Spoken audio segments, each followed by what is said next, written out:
Kalau per bulan kan nggak bisa kontrol nanti. Jadi istrinya juga harus belajar, menurut gua ya. Budgeting, istrinya Budgeting, fokus iya. budget.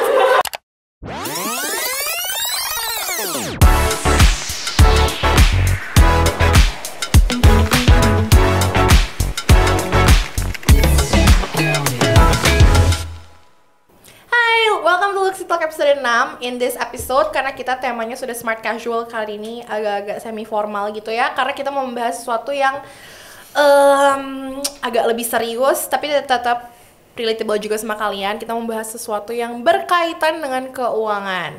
Jadi hari ini aku nggak sendiri, sudah datang hari ini in the studio our guest star Billy Latif.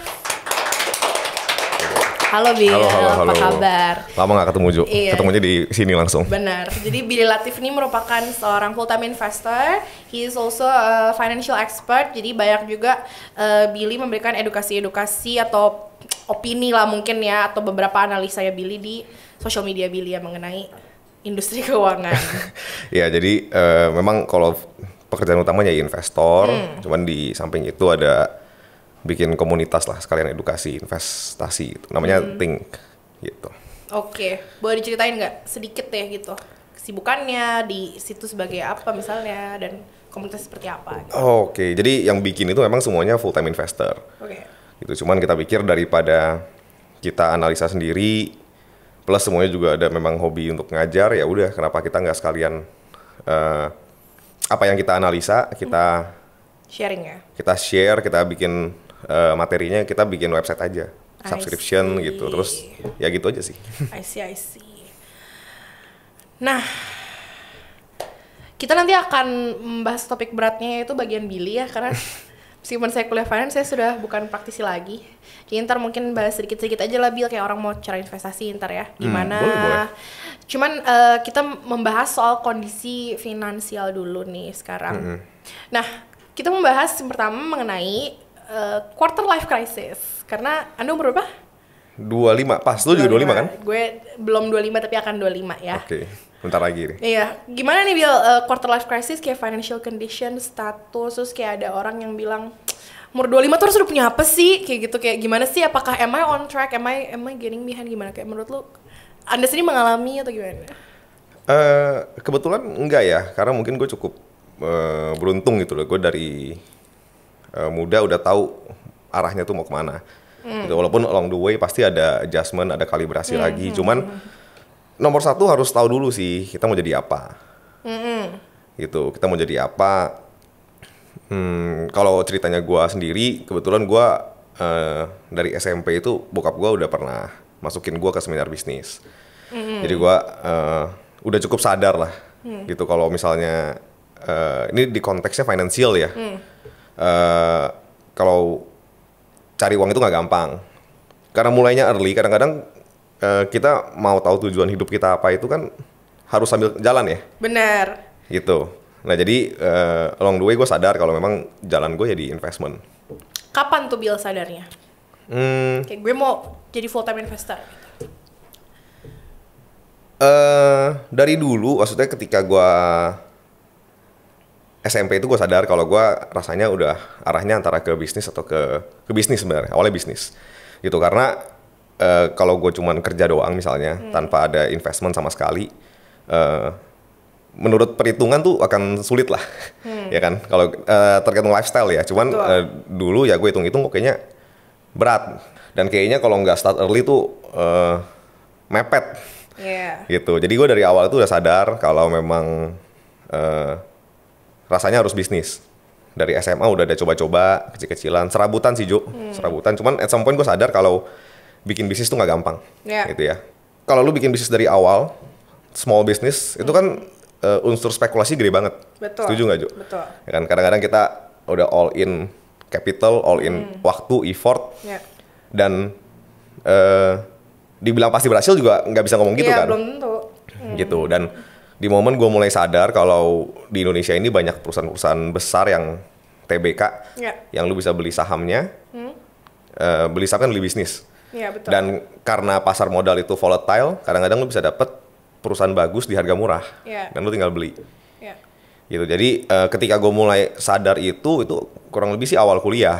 Nah itu gue mulai coba untuk belajarin. Cuman kan modal itu nggak langsung ada, gitu. Jadi ya sambil nabung lah, gitu. Benar. Jadi lo tuh adalah orang yang memegang konsep you want the money to work for you and you don't work for the money, gitu. Yes, gitu. Yes, even until now mungkin 99% plus net worth gue tuh dalam bentuk stocks. Gitu. Jadi gue pegang cash tuh sangat minim sekali, cuman untuk hidup ya 6-9 bulan ke depan. Oke. Kalau boleh tahu pekerjaan dan gaji pertama dong, kalau boleh tahu. Oke, interview kerja ini ya. Gua boleh nanya balik gak nih? Boleh. Boleh. Gaji pertama gue dulu pertama kali magang. Magang tuh SMA. Itu 1,5 juta sebulan. Lumayan loh. Lumayan loh. Lumayan ya magang segitu ya? Lumayan. Ya cuma kan emang buat ilmunya ya, bukan buat Benar. salary-nya Iya. gitu sih. Ya memang segituan sih magang ya. Kalau pertama kali kerja serius mungkin di low double digit lah dulu. Oke. Oke. Nah, pandangan Anda terhadap lifestyle lebih besar daripada gaji atau pasak lebih besar daripada tiang? Bener gak sih? Besar pasak daripada tiang. Iya. Mungkin Tidak boleh besar pasak daripada tiang. Iya, mungkin begitulah kira-kira perumpamaannya. Khususnya untuk Gen Z nih, Bill. Okay. Karena kalau kayak Gen Z itu, kayak anak-anak Senoparty terutama kan ya, kita kayak kerja di SCBD, lunch, ngopi cantik, party and so on gitu, biaya hidup dan gayanya mahal gitu. Gimana jadi tanggapannya dan gimana tuh terhadap fenomena ini tuh? Lagi curhat yuk atau Gue sih untung enggak ya. Tanggapannya ya kadang-kadang gini sih, menurut gua orang kurang ngelihat jauh ke depan aja. Karena orang nggak punya tujuan, nggak tahu gitu. Gua kan bisa maksudnya mulai early karena sadar ya kalau nggak mulai early kayaknya bakal rat race ya. Rat race gitu loh, mepet paycheck to paycheck untuk cover expense. Mungkin belum banyak orang yang sadar itu. Gitu, belum sadar itu atau simply memang nggak dipikirin aja. Gaji habis gitu. Iya sayangnya itu ya, karena orang mungkin karena dia nggak mikir ke depan, jadi uang yang masuk juga tabungnya susah. Sayangnya adalah kadang-kadang orang nggak bisa pisahin mana kebutuhan sama mana keinginan, Jo. Gitu, jadi kebutuhan itu sebenarnya nggak terlalu mahal, Jo. Bener nggak? Iya makan gitu kan ya, kebutuhan makan gitu kan. Iya makan, minum, apa gitu. Kan makan nggak usah di PP gitu kan, Iya, kan. Gitu. Gua sampai ke tahap spend cukup sekarang ini ya, level sekarang ini belum terlalu lama juga gitu. Gue udah ada aim, gue pengen punya capital segini. Ketika capital gue udah sentuh segini, baru gue akan naikin lifestyle. Oh iya benar, Gitu. paham. Ya kalau tanya gue pendapatnya ya itu menurut gue pilihan hidup orang gitu. Cuman kalau menurut gue Kurang bijak. ya kalau lu lakukan itu dengan sadar dan dengan pilihan lu ya nggak apa-apa. Cuman jangan sampai lu lakuin itu tanpa sadar. Ntar waktu sadarnya sakit. Iya udah umur sekian, udah umur 30, udah mau married, ternyata nggak punya tabungan, Bill. Banyak loh orang kayak gitu. Ya, banyak banget. Kayak living paycheck to paycheck gitu. Ya banyak banget. Oke, tips menabung dan investasi. Jangan menabung ya, kalau menabung kita kayak dicelengan. Tips investasi di usia dini gimana sih, Bill? Mungkin ini sebenarnya personalized banget, cuman mungkin common practice-nya menurut lu minimal sekian dari gaji terusnya gimana? Oh, menurut gua yang pertama itu adalah orang harus punya mindset bisa nabung dulu. Oke. Gitu. Jadi pengeluaran itu nggak boleh lebih besar daripada pemasukan.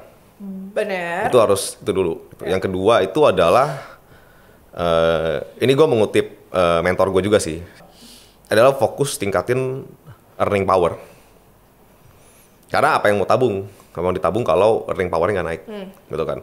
Nah dan earning power ini menariknya butuh waktu, gitu ya. Mungkin pakai contoh nih, misalnya kita waktu baru lulus kuliah juga, kita lulus tahun 2019.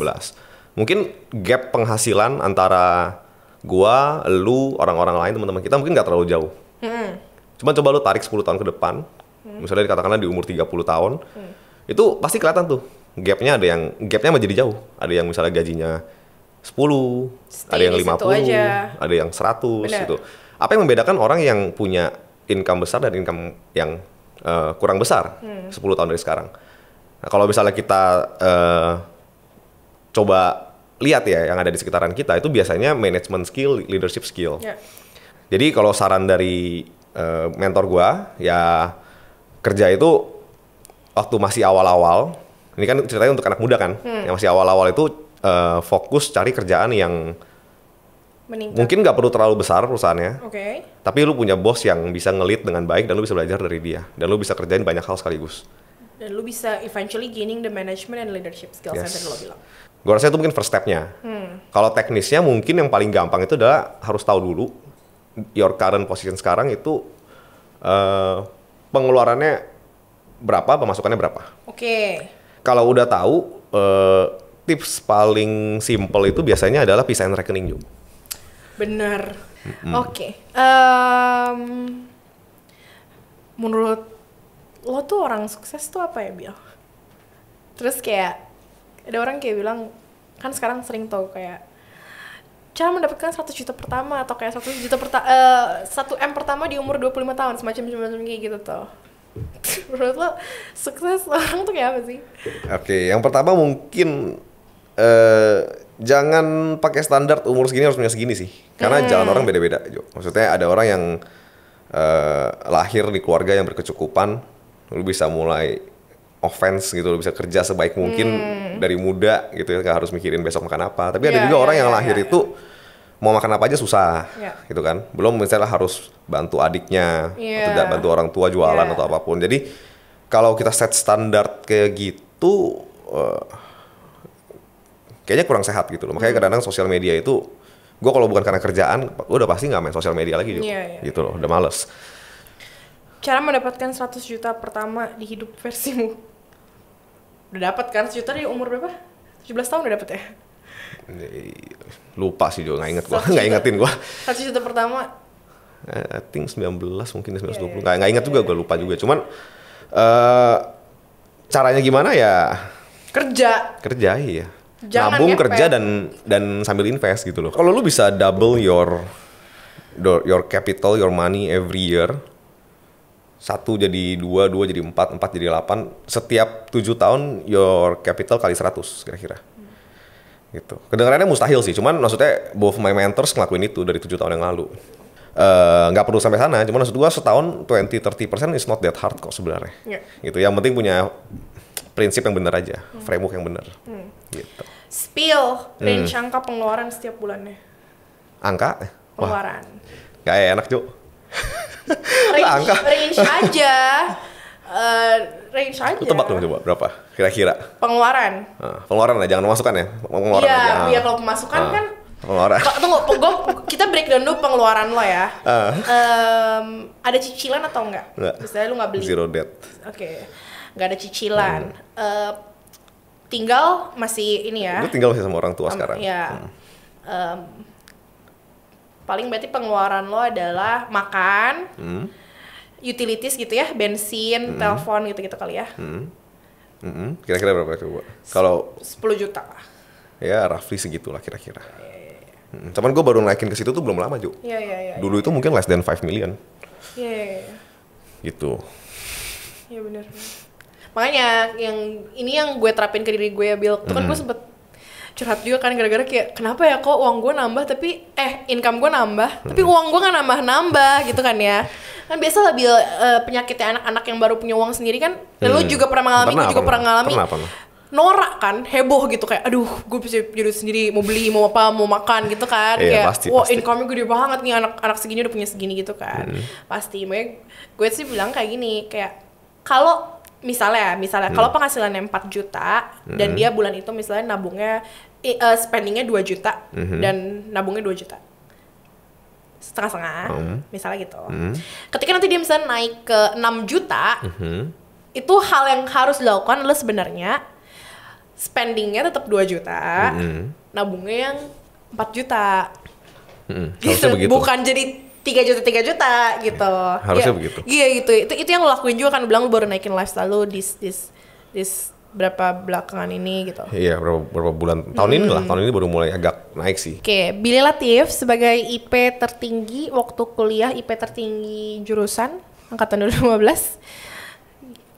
jaminan sukses gak? Enggak sih. Menurut gue enggak sih. Tapi lo IP tinggi dan sukses. Gue, ya, kuliah bisa ngafal ya juga soalnya ya. Kuliah bisa ngafal dan bos gue aja lulusan SMA. Oke. Dia kuliah 1 semester nggak tahan, dia keluar gitu. Dia nggak ngerasa di tempatnya. Jadi menurut lo kuliah nggak penting? Nggak juga. Orang beda-beda Jo. Ada orang yang memang naturnya itu nggak bisa. Ada orang yang naturnya itu memang lebih lambat gitu loh. Gue jujur ya, gue dalam investment gue orang yang cukup lambat belajarnya. Gue kalau nggak ketemu bos gue sekarang, mungkin gue butuh 10 years untuk bisa di pemahaman gue di level sekarang. Gitu. Kalau gue pandangannya berbeda. Kalau gue orang yang meskipun ijazah gue nggak kepake, as in maksudnya sekarang gue nggak kerja sebagai financial industry ya. CFA gue yang berdarah juga nggak kepake gitu sekarang. Cuman maksud gue adalah kuliah itu, banyak orang bilang kuliah atau sekolah tuh cuman sekedar a paper, ijazah, atau cuman sekedar nilai, dimanipulasi atau whatever. Padahal gitu enggak ya. sebenarnya kan. Padahal enggak, karena kayak gini, IP yang bagus menurut gue itu bukan cuma menandakan suatu hal kayak oh dia pinter atau misalnya dia dapat nilai bagus, tapi menurut gue it shows persistence. Ini orang tuh Betul. kerja. Misalnya ini orang fight. Ya memang IP atau kuliah memang cuma sekedar paper, tapi menurut gue sih it's shows more. karakter sih. It's more than that. Karena Betul. maksudnya gini, baik lagi kalau misalnya kalian kuliah dan emang itu kalian pilih sendiri jurusannya atau apa, bertanggung jawab lo terhadap apapun yang kalian kerjakan, termasuk mendapatkan IP bagus menurut gue gitu ya. Iya, kalau kuliah masih dibayar orang tua, jangan keluar. Kalau bayar sendiri mungkin lo masih boleh lebih keluar. Bener gak? Baiklah. Yeah. Oke, pertanyaan terakhir ya Bil ya. Kamu Udah kan terakhir? Udah, kamu kan pintar banget nih dan ngerti banget tentang keuangan. Kalau udah nikah, mau nggak seluruh uang kamu dikelola oleh istri? Atau gimana sih menurut pandangan lo sendiri nih sebagai financial expert, menurut lo gimana deh? Orang bilang gini, kalau karena kan common practice-nya suami menafkahi ke rumah tangga ya Bil ya, common practice-nya. Jadi uang suami, uang istri aja gitu. Atau menurut lo gimana? Apakah idealnya bikin rekening yang bisa diakses 2 orang atau gimana menurut lo idealnya? Untuk pasangan muda lah kali gitu, ngomong gitu ya. Gue rasa tergantung pasangan lu gimana dulu nih ya. Gue kalau belajar dari senior gue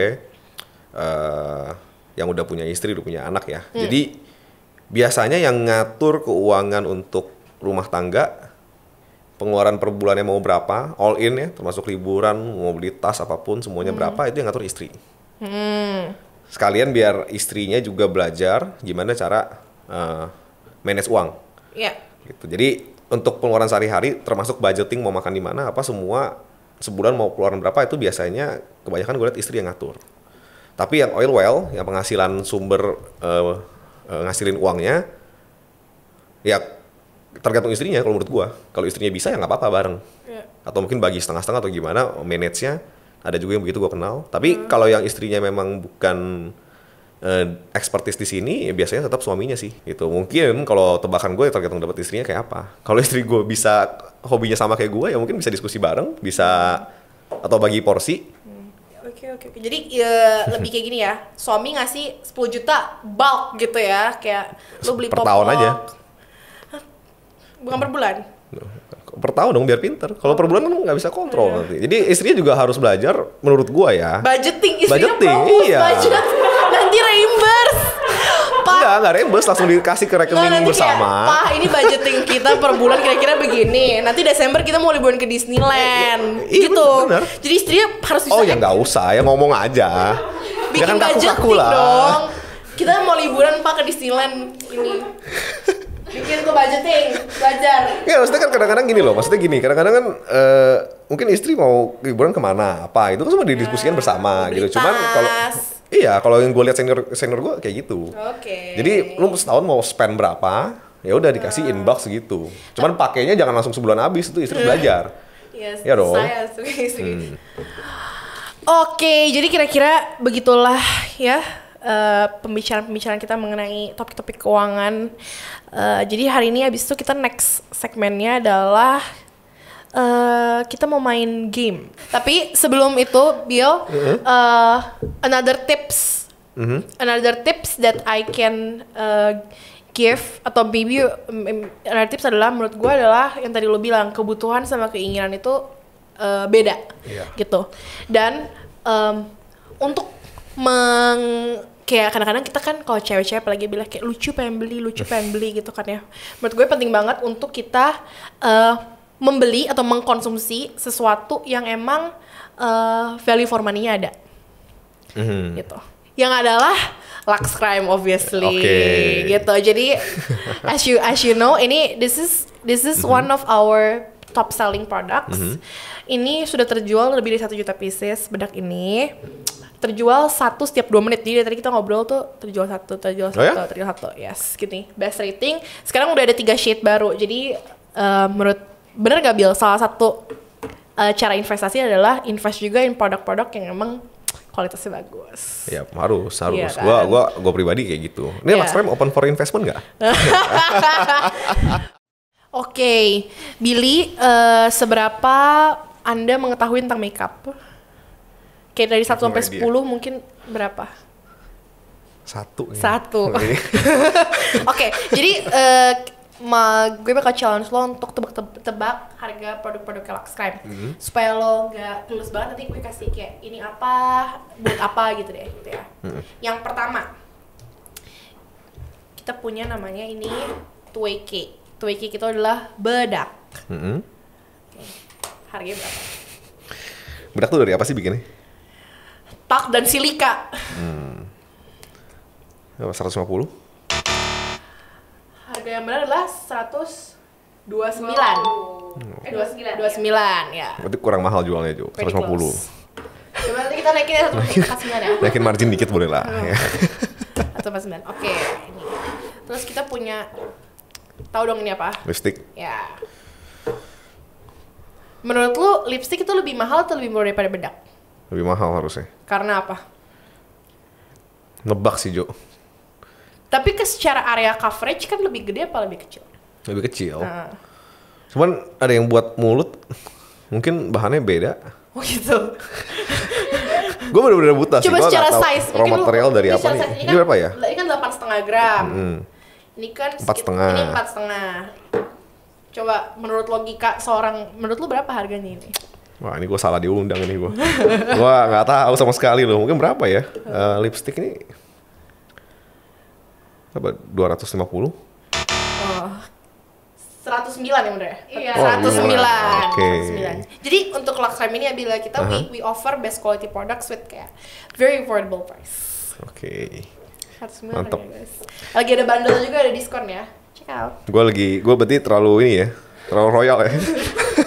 Tapi kenapa lu bisa bedak 150 lipstick 250? Ya. Ngasal aja. Nggak tahu, kira-kira doang. Iya, kira-kira. kira-kira doang. Gue purely nggak tahu. Terus yang ini ada namanya foundation.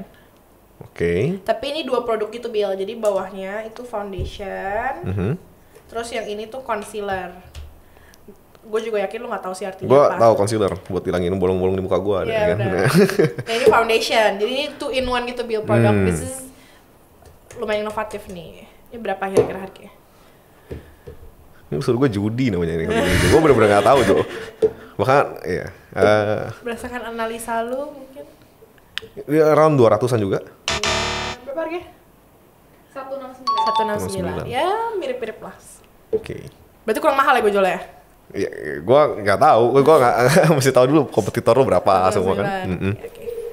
Next, kita punya programnya maskara. Tau gak maskara apa? Yang buat bulu mata. Bener. Tapi ini juga 2 in 1 Bill. Jadi ada maskara ini one side. Terus di sini ada serum bulu mata. Oke. Nah, Maskara. 80.000. berapa harga maskara? 149. Oh, mahal ya. 149. Karena ini 2, ada Oke. biotinnya Bill untuk memanjangkan dan menutrisi bulu mata. Oke. Plus, ini ada bukan wafer. Oke. Produk kolaborasi kita sama Tango Face Palette. Ini jadi ada 3 produk itu.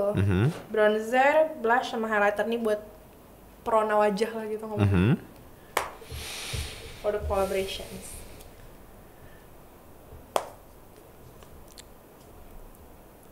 $130. Bener nggak? Kayaknya bener ya? 149. Oh iya, oke. lumayan. Nggak jauh-jauh amat lah ya, mindsetnya. lumayan, not bad. Nah sekarang sudah tentang makeup, sekarang kita akan men-challenge untuk menebak harga saham blue chip. Boleh dicoba sih. Boleh coba. Gue nggak inget sih jujur aja sih. Ya nggak apa-apa, coba aja. Coba aja. Karena saya juga tidak tahu Gua saham nggak- blue chip ya. Yap. Ya Apa siap. ini, sorry? Ticker pertama. Berapa harga saham Goto? Wah gue bener-bener nggak tahu lagi. Goto lagi ditanya ya, berapa ya? Goto ya. Gue bener-bener nggak tahu lagi. Ini 300-an nggak sih? Berapa? Bener nggak? Bukan. Tulis dulu. Oh tulis ya? Tahan lo orang kerja sama Joy nih. Galak banget aja. Oke, satu. Ntar gue lupa. Dia.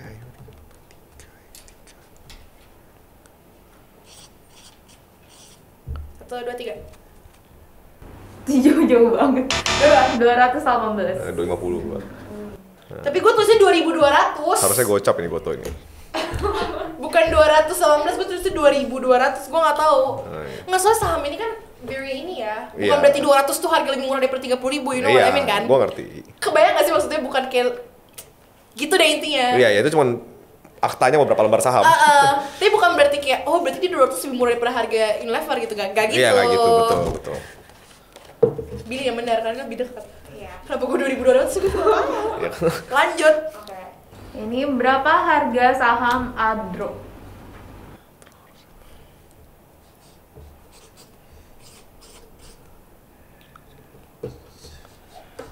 Tuh, 23. Kalau Billy betul 4.000. Kenapa gue 7.000 ya? Gue nggak tahu. Mana otaknya boleh? Emang lu tahu ya? Apa lu nebak? Enggak, memang ada di gue masih banyak batu bara soalnya, cuman gue gak ada Adro. Memang financial yang benar. Oke, ini yang Kalau lebih- INTP gue tahu karena gue analisa dulu. Lanjut. Ini yang lebih umum. Berapa harga saham BBCA? Wah, gue malah kagak tahu ini bentar ya. Kira-kira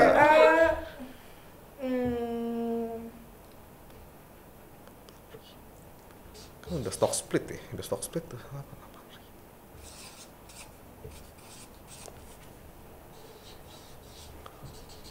Yuk, 1, 2, 3. Yang paling lebih dekat Kabili 8.325. Iya. Gue ngarang aja 9.500. Ini kita yang terakhir ya. Oke, boleh. Yang terakhir, berapa harga saham ANTM? Rentam ya? Iya. Gak tahu deh gue ini harus.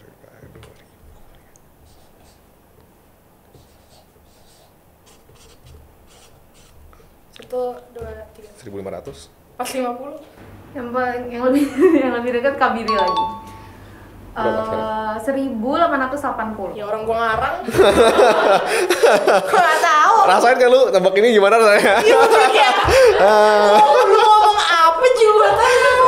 Iya, sama kayak lu suruh gue nebak harga makeup, Oh gue my juga god. kagak tahu, Cuk. Oh my god, tapi lu keren banget. Dia lu masih tahu ya, lu kayak sosok nggak tahu tapi dia tahu. Enggak, gue enggak kebetulan tanya ya. Range bisa tahu lah ya. Kira-kira aja deh, Karena iya. kan industri lu Kira-kira. Iya, iya, iya. Oke, thank you so much Bill for the insight today. Main-main games bareng juga di Lux Crime. Semoga pokoknya semakin sukses dan semakin mengedukasi lagi lah. Ya amin, thank you juga udah diundang. Semoga Lux Crime juga makin sukses ya. Gue lihat lu Lux Crime dari dulu masih kecil, sekarang udah di Asta, ada di By The Beach. Yeah. Ada di mana lagi yang offline, Jo? CP. CP, wah udah berarti udah makin banyak yang offline. Semoga sukses terus ya, dan bisa nginspirasi banyak orang, Jo. Iya, oke. Thank you so much. See you on another episode. Bye. See you, bye-bye.